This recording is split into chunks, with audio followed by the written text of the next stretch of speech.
we're in the offseason, and here in Washington, we're in who's going to be the quarterback mode. And today, we've been debating different people the last couple of weeks, but today the focus was on Sam Darnold, and we were debating. So I kind of want the outsider's perspective, a data analyst's perspective on what you see from Sam Darnold, who's just 23 years old, has been in the league for 3 years. There's obviously upside. Coming out of USC, he was somebody who I think many people had pegged as the number one overall pick. You sort of look back, and I think it was probably justified that he didn't go in front of Mayfield. But during his time with the Jets, there was always like these streaks of games where you could say, okay, the last 4 weeks of his rookie season, he was a top, 5 quarterback in terms of PFF grades. The last, I think it was like 6 or 7 weeks of his second year, also very good. He averaged about 7 yards per pass attempt those 2 years. And then you roll it over to this year, second year under Adam Gase, and whatever we think about Adam Gase, continuity tends to bring out better things in players. And he took a horrible step back this year, just 6.1 yards per pass attempt. He had just 2 games all year with a PFF passing grade above 70. So he did not, I think, fulfill anything. Now, they didn't give him a ton of weapons. There was only a few games where he got Perriman, Crowder, and Denzel Mims all on the field at the same time. Offensive line wasn't great. But this is a situation where you're buying low on this player. And if the price is right, I think he does have a ton of potential. But do Washington football team fans really want to go down that route, having just suffered through kind of a similar ordeal with Dwayne Haskins? In your opinion, what do you think is fair compensation if Washington or another team were to trade for Darnold and the Jets were willing to deal him? What do you think is a fair haul in return for Darnold? Man, the only thing that for me makes him attractive is that his APY, his salary is about $7.5 million.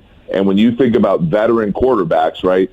When you look at, let's say you list all the average, $1 million per year per player, it goes to Teddy Bridgewater at 21, and then it falls precipitously to Joe Burrow at 9. So there's that gap between guys on rookie deals and guys on veteran deals. If you're Washington, you know that if you get a veteran guy, you have to take that plunge, and it's going to cost twice as much. That's really the bargaining chip that the Jets have, is that Darnold has potential and is cheap. Now, Washington obviously has to come back and say, well, yeah, but Darnold hasn't performed the way that he's supposed to. So to me, I think ballpark is probably a third-round pick. I wouldn't give up a 1 or 2 for him, and there's other options. That the crazy thing about the last 2 off seasons is for the first time in a long time, we have significant veteran quarterbacks changing teams. So all that does is push the price for guys like Darnold downward. Yeah, we talked about it for a good hour today already, and I said I'd have a hard time giving up the number 19 for him.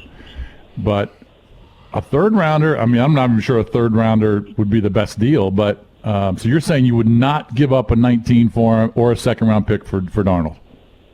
No, there's just a lot of other options. I mean, there are rumors today that Russell Wilson wants out of Seattle, and Russell Wilson would turn the Washington football team not only into the favorites to repeat the NFC East, but a favorite in the NFC would he come there. And so with options like that, and again, it's easier said than done on guys like Wilson, Dak Prescott. I mean, you'd have to give 4 number 1s for Wilson. Oh, that's right, and it'd be worth it. I think. At least. Yeah.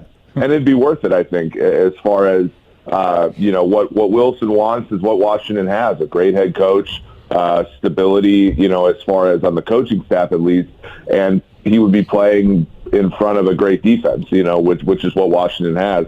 But even when you go down to Dak Prescott, Jimmy Garoppolo is probably going to be available, possibly Kirk Cousins, although I don't know how much Washington fans want to deal with that again. There's a number of options that suppress Darnold's price. What about Gardner Minshew? I keep throwing him out there, and you talk about a cheap option. If you're going to give a third round for Darnold, you could get sixth rounder for Minshew, and yet you look at his numbers. First of all, I think he's a gritty, competitive kind of guy, but his numbers are kind of shocking. 37-11 touchdown interception ratio. I mean, I know his completion percentage isn't great, but last year was 66%. career quarterback rating. Everyone mocks it, but I mean, it's something. It's some measure of 93, I think, something like that. He's not horrific. Why wouldn't you kick the tires on that guy as a bridge guy? Yeah, I mean, the hard part is when you look. So from Washington's perspective, the reason why you go after a guy like Darnold, the reason you'd possibly go after a guy like Jameis Winston, let's say, is the ceiling, right? Because excuse me, you look at the playoffs the last few years, and it's very clear that to win in the NFL sustainably and at a high level, like, you need a quarterback who's like in the upper 95 percentile, right? You need a guy like Mahomes, you need a guy like Brady, you need a guy like Breeze, Rodgers to win sustainably. The Washington football team, it's been since 1991 as far as, playoff bursts in consecutive years, Super Bowls, et cetera, like, you guys made the playoffs this year, and that was fun. I think that the next goal for Rivera and company has to be a sustainable situation, and you guys already dealt with that 3-4 years ago when you had a guy like Cousins on a rookie deal playing pretty good football, but not necessarily the football where you look at it and say, okay, I want to buy into that guy at 5 years, $200 million. That's really where the rubber meets the road. I think Minshew coming in and playing good football could put Washington in the playoffs the next 2-3 years. And then, and if that is an option for them, they should still be thinking a la the Kansas City Chiefs when they had Alex Smith. Okay, but where's our chance to take a huge home run swing on a guy that can change the complexion of the franchise? But to me, there's two different quarterback acquisitions. There's the Alex Smith acquisition, which for Kansas City took them from 2-14 to a consistent playoff contender, and then there's the Patrick Mahomes, which took you from Alex Smith to another level. I think the question for Washington is, when do you want to make that home run swing plunge? By the way, going to the Super Bowl, obviously Mahomes was pressured a ton by the Bucks, but I think I saw one of your colleagues point out on Pro Football Focus that happened in the Bills game too. So what was the difference in Kansas City's success against Buffalo versus Tampa? It was, I think the pressure rate was a little bit higher in the Super Bowl, but you're right. I mean, the Chiefs have been dealing with offensive line issues for the whole season. Eric Fisher was sort of maybe the last straw that broke the camel's back. But to me, it was coverage, right? It was the fact that when Mahomes hit on his back foot, no one was open. And it sort of shows a couple things. It shows how much coverage affects pass rush, right? Because if you can make the quarterback pat the ball a little bit, it makes your pass rush so much more effective. The Bills were not able to do that in the AFC title game. Guys were open right away. Mahomes was able to hit them, and it mitigated the upfront issues that the Chiefs had.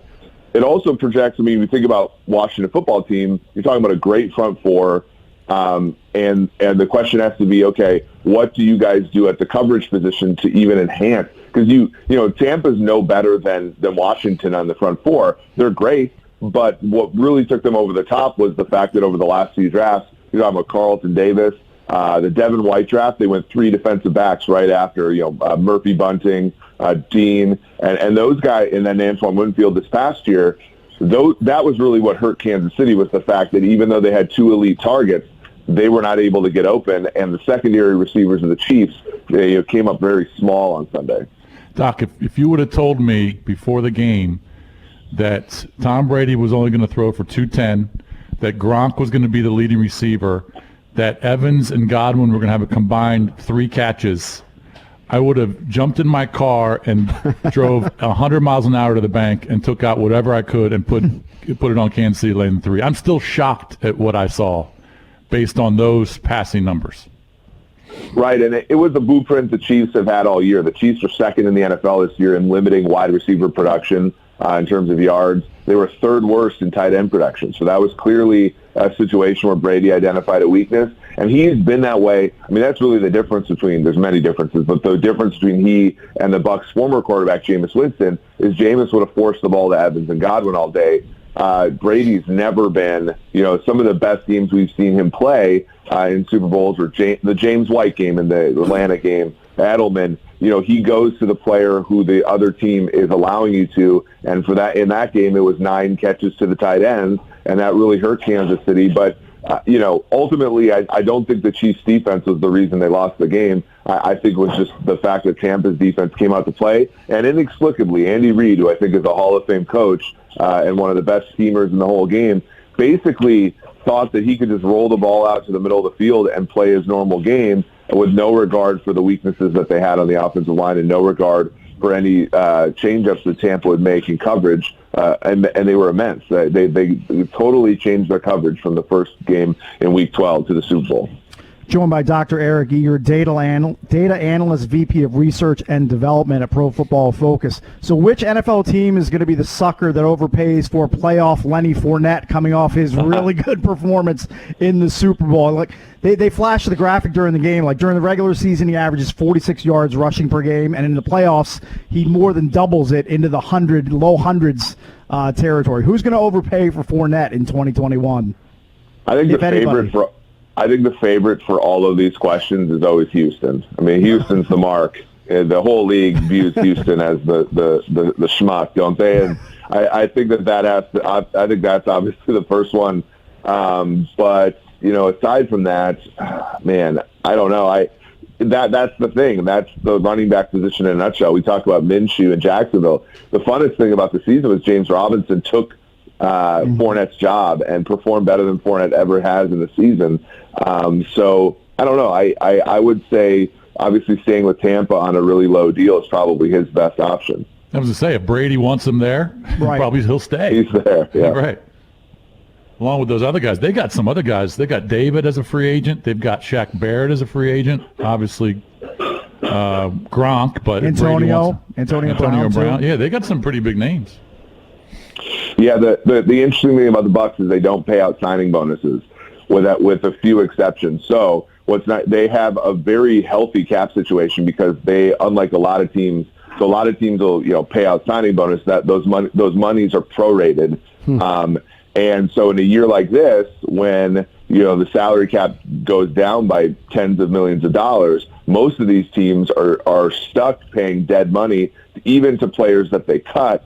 Tampa Bay very smartly has not put themselves in that position. So, when they cut a player, they legitimately don't have to pay them and future dollars. Whereas, for other teams, it's sort of a calculation of, okay, if we cut this player, we still got to pay him $10 million. Is he cheaper to cut than keep? And Tampa, kind of has the league by the screws there in the sense of a very concerted effort not to tie themselves up to players long term. Will work out, pay out dividends for them this year.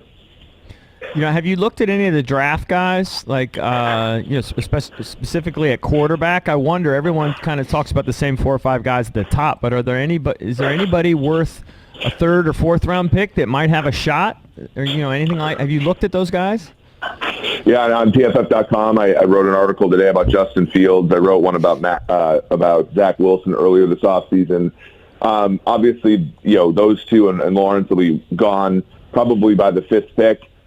Trey Lance also, depending upon how he does this offseason, probably also by like the 12th pick or so. Mac Jones, I think is a spot where if he falls to Washington, that I sort of view him as like a Kirk Cousins type of production. Where if you put him in a situation with great weapons and a good coach, he can perform well, and then the question becomes, do you pay him after his first 4 years? Is he that elite kind of guy? But I think on a rookie deal, he would offer a ton of value. After that, they're all dart throws, right? We have not seen that many successful quarterbacks, post round 2, Minshew, Dak, rare exceptions. But, for me, if I'm thinking about it from Washington's perspective, I'm going to think about, probably, that Mac Jones, in that 20 to 32 range. What about Kyle Trask? You like him? No. He actually does pop up a little bit in the numbers. The issue is that offense is so conducive to quarterback success. Kadarius Toney, is an amazing threat. Kyle Pitts. I mean, Kyle Pitts is the closest thing you'll see to Travis Kelce or Darren Waller in the coming draft. So the question becomes, how do you untangle, a guy who didn't start in high school, a guy who, needed a Felipe Franks injury just to play? How does he factor in?